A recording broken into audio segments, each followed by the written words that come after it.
So, good morning, everybody. Welcome to Marie Jenkins' podcast, The Secret Diary of Marie Jenkins 47 Plus. And today we have got the wonderful Lucy Barkas with us. We're going to cover lots today. So, how are you, Lucy? Thank you very much for joining me today. I'm really good, and I'm just delighted that you reached out to me. It's really great to see you again, even if it is only on camera, but it's great. It's great because we first initially met when you was my entrepreneur in residence when I was doing my degree at the University of Worcester. Feels like a lifetime ago, doesn't it? I think it was probably about 2 or 3 years ago now. Probably, yeah. But yeah, lots changed. Our businesses have changed, and the world's changed. So yeah, it feels like a distant memory. But yeah, what a great way to connect. Yeah, fantastic. So for our listeners, can you tell them a bit more about who you are and what is it that you actually do now? Okay, so I'm Lucy Barkas, and I'm the founder of a company called 3WH. It's actually called What, When, Why, How Limited, because I ask a lot of questions, but I had to abbreviate it because nobody could remember which order those words came in. So yeah, 3WH for short.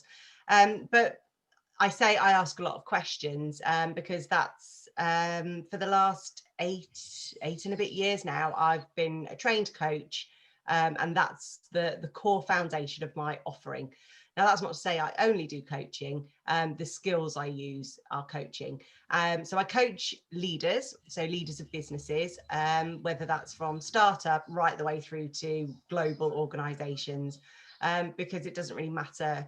If you are a leader, you're going to face the same kind of challenges.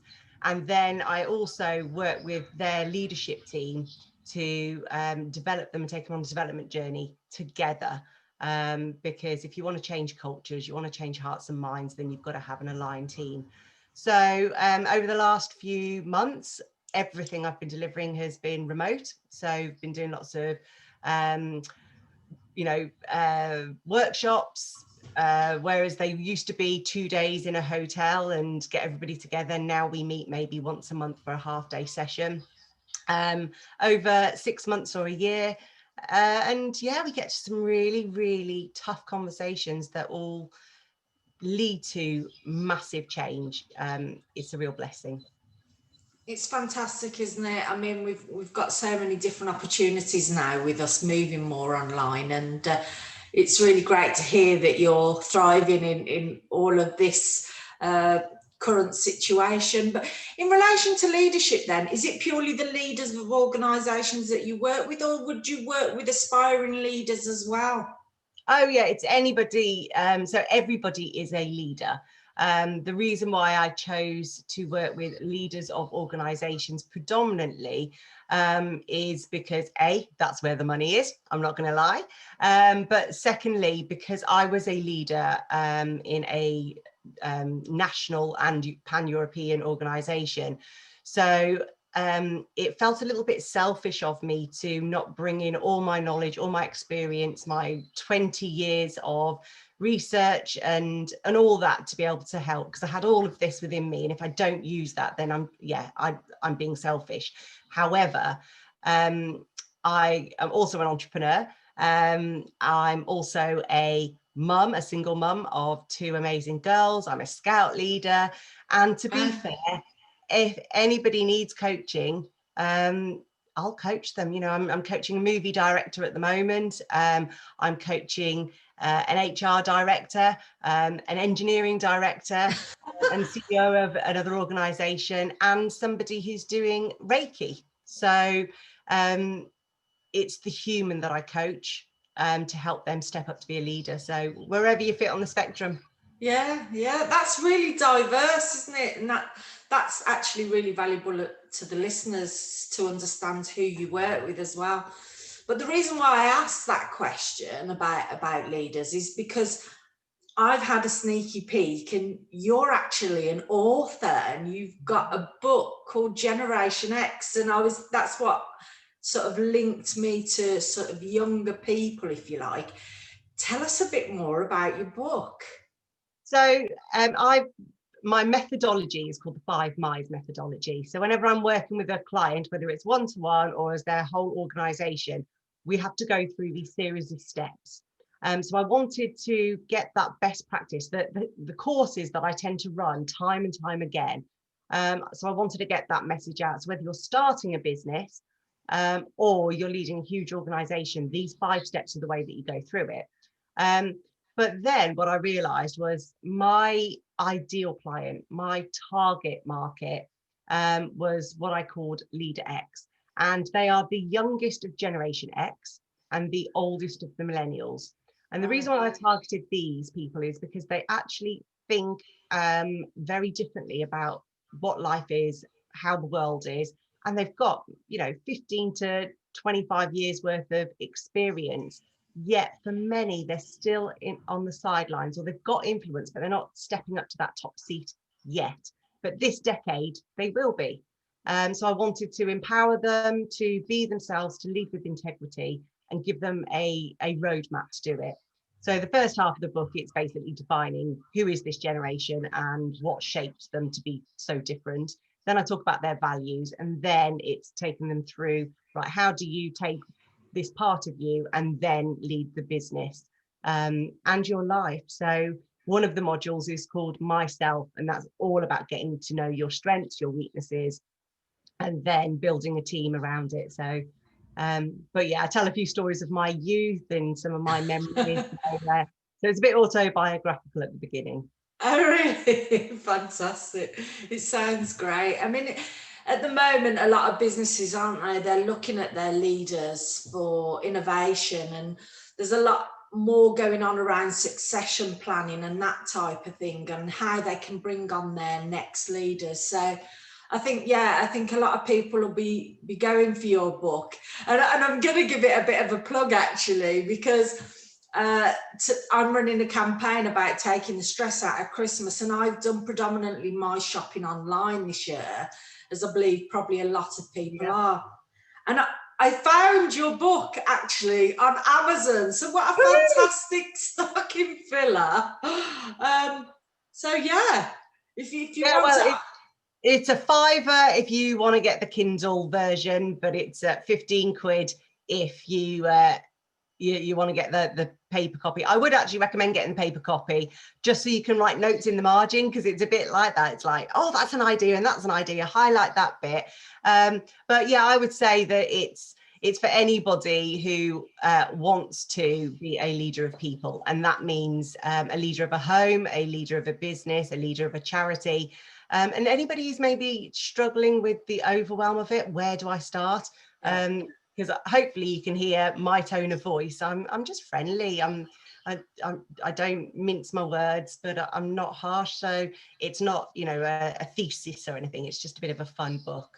It's an easy read then. Yeah, fantastic. Sounds like a great stocking filler to me, Lucy. But that's enough of the book. Oh, let's move on. So I'm interested. We've had a very sort of, I'm going to say unusual year, because although there has been some negatives, there's been a lot of positives and a lot of opportunities that have come out of our situation. So what would you say, in your opinion, do you think to be the biggest challenge and opportunities for entrepreneurs in the startup space? And how do you think niches can help them? Well, I'd say the opportunities are boundless, limitless, I should say, in the sense that if you've got a laptop, if you've got a phone, if you've got a social media account, there is nothing stopping you. Even if it's just to make connections, to do your market research, test your theories, it's all out there and it's free, essentially, other than your time, doing the actual work. So yeah, now is the right time. The risks involved are the same risks of whether you're doing it in a boom or bust situation. It's people not understanding just how much time and effort it takes to launch a business. Because in the early days, you're all really excited. You're like, hey, I've got this amazing business. I've got this brilliant idea. And you're telling everybody about it. but that phase runs out quite soon, and you actually then have to start doing the work. And it is hard. It is, especially if you're a one man or woman band at the start, you've got nobody to bounce ideas off, nobody to champion you, nobody to say, well, have you thought about it this way? So you can end up having the same conversations with yourself time and time again. So yeah, it can be quite isolating. And especially when money is a real factor. I see so many people being desperate for money. So I would say that if you're risking everything on it, yes, it's a good motivator, but you also make some really bad decisions when you're under that kind of stress. So it's brilliant, but it comes with its challenges. And all I would say is reach out to people, other entrepreneurs, join groups where you can network, because there are so many different people there really egging you on and wanting you to succeed. And then just to touch on the niche bit, this is so important. And this is the bit that I didn't really learn until a good 18 months in. I was trying to appeal to everyone. And because I was trying to appeal to everyone to say, just give me some money, I appealed to nobody. My messaging wasn't clear. I was hanging out in the wrong places. People didn't know what I was up to. I was vanilla. And so as soon as I figured out who is my target market, who are the kind of people I love to serve, what can I really help with, then my messaging became so articulate that I just started attracting people. And I think that's one of the biggest mistakes a lot of people make. They say, I've got this brilliant idea, this brilliant product, and I'm just going to give it to the world. But not everybody in the world wants it. It's so true. And it's funny that you mention about niches, because in our October podcast, we had Dan Barker from Dan Barker Studios on. And for those that are listening in today, you can go back and listen to that. But we looked at niches there as well. And he also echoed your sentiments about having that clear focus as to who your market is. And I think that completely helps shape then the content that you're putting out there to add value, and it is very important.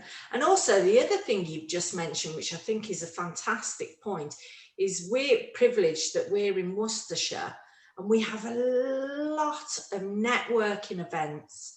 So I think it's key to look at where your strengths lie and where are the areas that you need additional help with, and build the networks and collaborations and partnerships with them. So yeah, we're very lucky in Worcestershire. Yeah, I when I first left the corporate world, I knew nobody in the entrepreneurial space, the business space, and so I spent the first 2 months. I started my business on the 4th of January, officially, legally, and the next 2 months I just turned up at every single network. Figuring out which ones worked for me, which ones didn't. And there's probably about 4 or 5 people I met in those first few months who have been instrumental in my success, and I'm still in contact with today. And I call them friends. They're not just peers, they're not just colleagues, they're friends. Yeah. I totally get that. I totally get that. And you tend to find as well, you have different networking groups for different sort of mutual benefit, if you like. So it might be that some are for sort of supporting you in running your business, and others might be sort of more customer based events. And I think it's key when you're looking at who your customers are and where you're networking to consider those couple of things.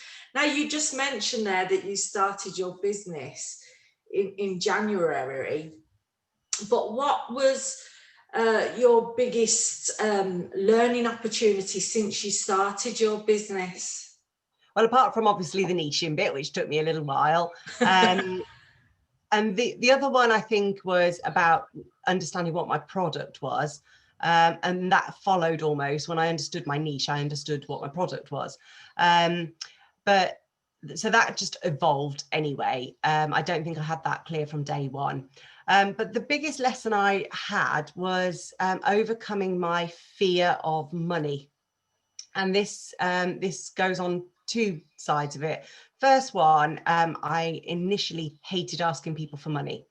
because I'm in the service industry, and it felt almost counterintuitive that I'm offering a service. I'm here to help. So it felt a bit horrible asking for money until I understood the value that I was offering. So understanding your value, not, you know, just like I'm worth 10 million pounds, etc. It's like, actually, what's the value that I'm offering to other people? And then and totally owning it. So that was one of the first lessons. The other lesson that I learned was that to keep 6 months money in the bank, and then invest. And I think I was just going from feast to famine constantly. If I had money, I was spending it, or I had this real negative karma. So I was like, why haven't I got any money? Well, that's what I was putting out there into the universe. And so, yeah, for me, those early days, getting a healthy relationship with value and money, as soon as I got that sorted in my head, everything changed. So don't be a slave to it. Understand your value, and invest. Don't be afraid to invest in yourself, in your business, in getting the right equipment, having nice holidays because you need a break. So all of those things, that self-care is really important. Yeah, I totally agree. And the one thing that I've took out is sort of every 6 weeks I have, you know, some complete sort of taking myself away from my normal environment to completely submerge myself in self-care. And it isn't selfish, it's absolutely something that you should do. And I also agree with what you're saying about pricing strategy. I think when you're looking and forming your business, it's really good idea to look at your pricing strategy and do a bit more market research. Because what I found when I first started is I thought my customers would pay that, but actually they pay this, and it was a lot more than what I first thought. So I think that's a really good point, actually, is knowing your value to your customer. So yeah, fantastic advice there, Lucy. So what advice do you wish you'd been given before you started? I would, this one was really, really difficult because actually I didn't take much advice in the early days, because I was caught up in that almost scrappy dappy do kind of, I'm a fighter, I can do this, if I just push it'll happen. So I probably wouldn't have listened to any advice. And this is the thing with a lot of entrepreneurs, when you feel it in your gut, when you feel it, you know, deep down that this is the right path for you, you're unstoppable.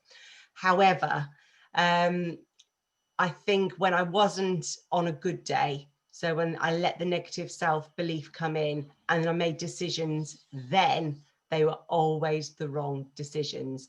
So I think the advice that I wish I'd have taken is only make decisions on a good day. When you're feeling bad, just put down your tools, do something else, because it'll be a costly mistake. Yeah, that is really good advice, and it's all about your mindset, isn't it? And you know, I remember we sort of spoke about this way back when we was at the University of Worcester, and yeah, you've got to be in the right headspace, haven't you? And to be You've got able to be to grounded, and I think that's the thing. It's like when I was in push mode, I was just, as soon as I did something, I was on to the next thing and on to the next thing, and then eventually I was either tired or it wasn't working. So rather than just going back and reflecting, okay, what is working, what's not working, how am I showing up, and doing that reflection piece, all I was doing, I felt like at times I was just climbing an ever steeper and higher mountain and not actually getting anywhere. And so just taking that pause, taking in the view, that changed my life, changed everything. So for me, I don't work Fridays. And sometimes if it's 2 o'clock in the afternoon and my brain's shot, I'll just go and watch Netflix for an hour or go for a walk. I listen to what my body needs. And because sometimes you can be absolutely prolific in 4 hours. And if you've done your work, that's it. Enjoy life a little bit. Other times you work hard and push through, but it's about balance, isn't it? It is about balance, and it's important to always come back to, you mentioned earlier about values and things that you work with leaders on. And it's important to think about why you actually started your business in the first place. You know, is it about getting a better work-home life balance? And is it about playing to your strengths at times of the day that work better for you? And I think reflection, having that time in your diary to have that reflection, once your mind is freer, then you come up with fantastic ideas and innovation. So Well, that's yeah. the whole point of the word, why it's stuff. Eureka moments. They happen when you're not thinking about the Yeah. problem. And so it's just the way that our brain works. And it's not just for entrepreneurs or small business owners. This is for everybody on the planet. So whether you're trying to decide whether you're going to buy a house or what course you're going to take next, or whether you need to make redundancies in your global organization, actually just taking the time just to stop, pause, connect, understand your values, your purpose. The answers are there. And if you don't know the answers, go and get somebody like a coach or a mentor or somebody you've met in a networking event, a best friend, somebody to talk it over with. I think that's a really great idea. Thanks, Lucy. That's fantastic. So you mentioned earlier about scouts and that. I'm a little bit curious about that. But what sort of initiatives have you been involved in then delivering with your business? Oh God, this is really hard because it's been going so long now. But you know, I've done lots of volunteering because although I work with the big companies, I always make sure that I give back. So I support the UN global goals of gender equality and economic growth. So for that, 10% of my profits every year I put with lendwithcare.org, and I'm now a champion of theirs. And what that does, it doesn't give free money, it gives loans, and I get to pick which business owner I choose. So I always choose women.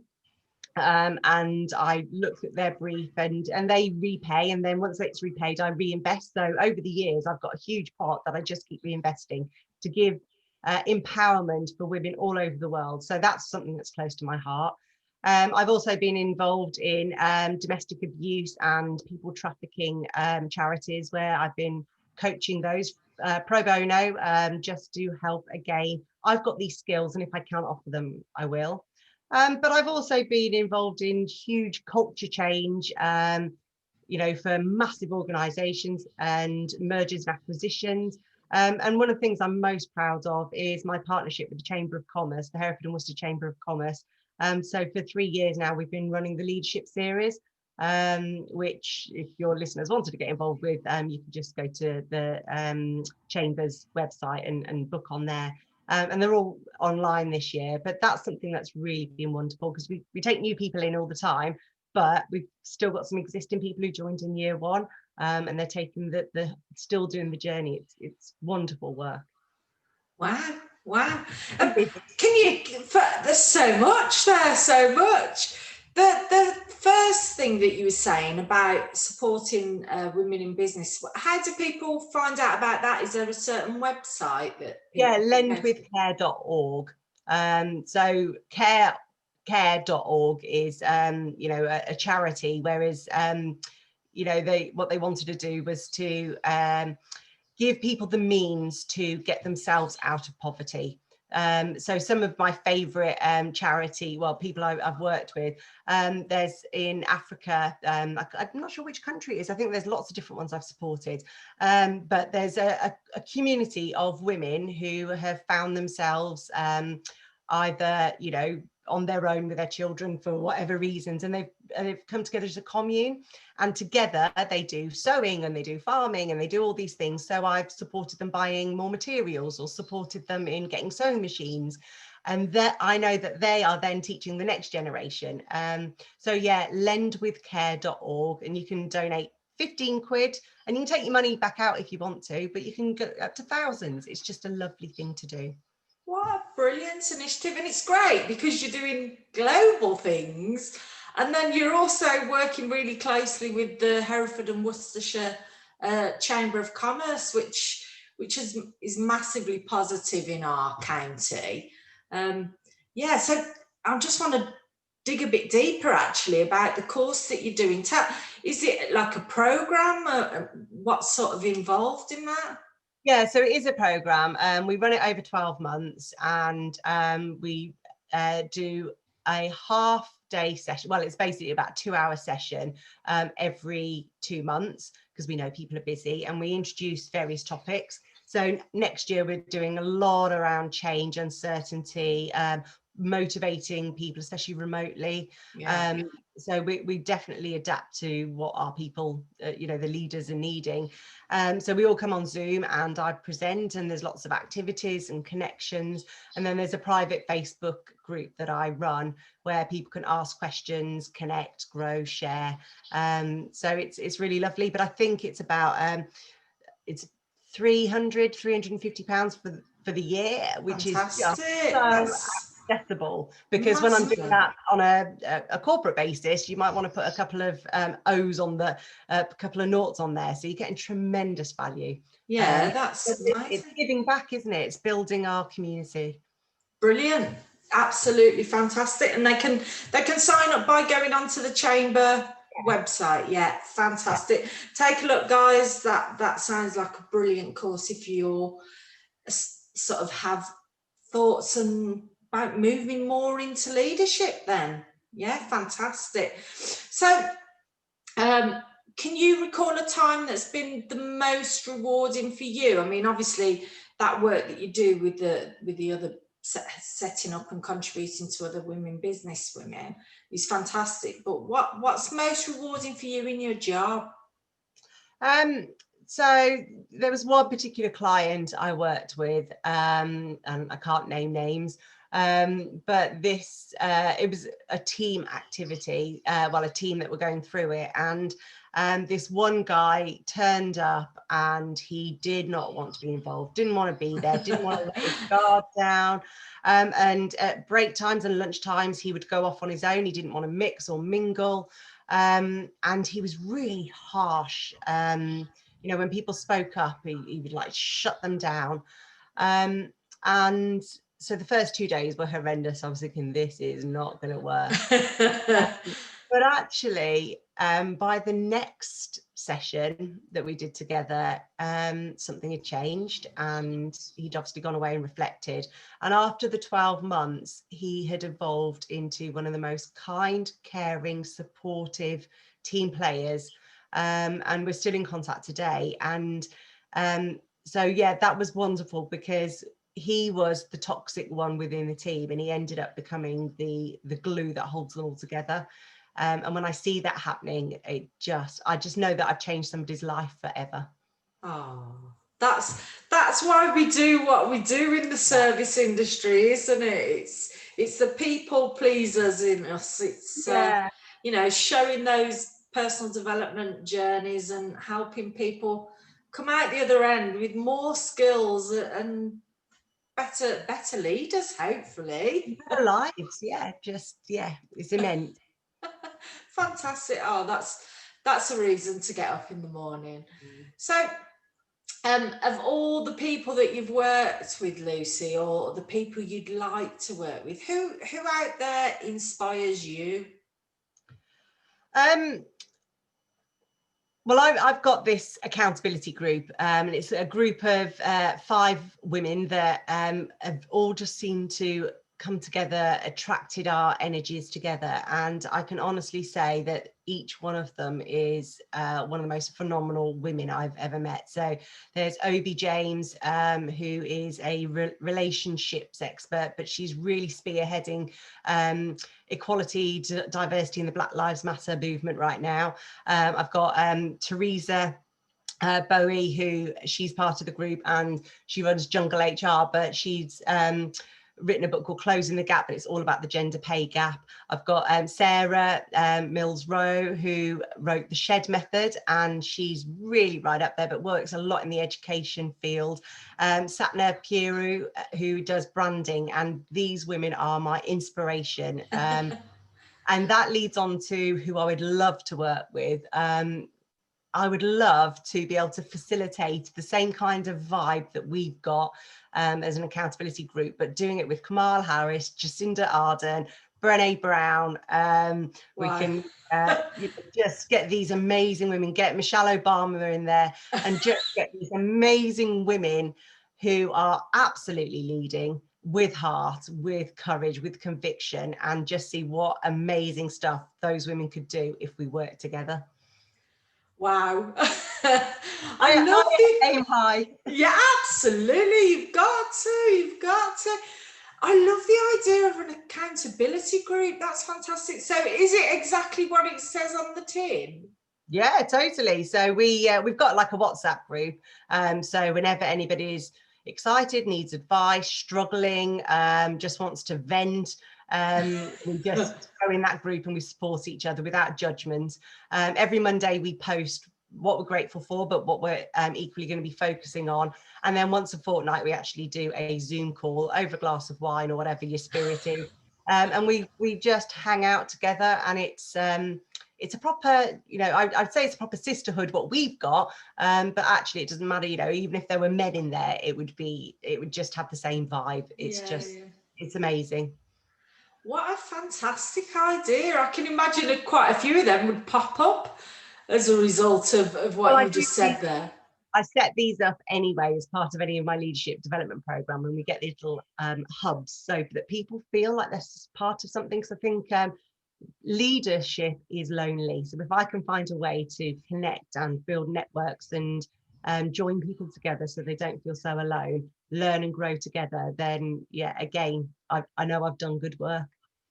And it's absolutely what you were saying earlier as well. It's about that ideas creation. And if you're working as a solopreneur or an entrepreneur, it can be very lonely. But at the same time, if you can have this sort of group of other like-minded, positive people, totally. What a brilliant idea. And I've got to say, when because I've got my podcast as well, LeaderX, and I had Hamish Gill from the Kiln, which is a co-working space in Worcester, and he was talking about the surprising benefits that he's found, and he said that for him it's actually this accountability or this hive mind thinking that you might get off a call with somebody and then just go and talk to somebody else at the coffee shop who's in a completely different industry, and you're all just bouncing ideas.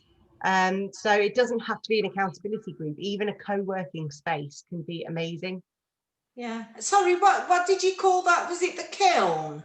The Kiln, Kiln. So it's just off Worcester High Street. Oh, right. Okay. So that's ideally placed then, right in the middle of the city. Oh, fantastic. It's just at the moment because we're in lockdown, but as soon as the doors open again, I just recommend just go and check them out. They've got the website at the Kiln in Worcester, so it's brilliant. Yeah. Well, I suppose if you're working from home and you do run your own business, to go and work in a co-working space. Yeah, half a day, a full day, whatever. Just and the coffee's good as well. Yeah, that always helps. Brilliant idea.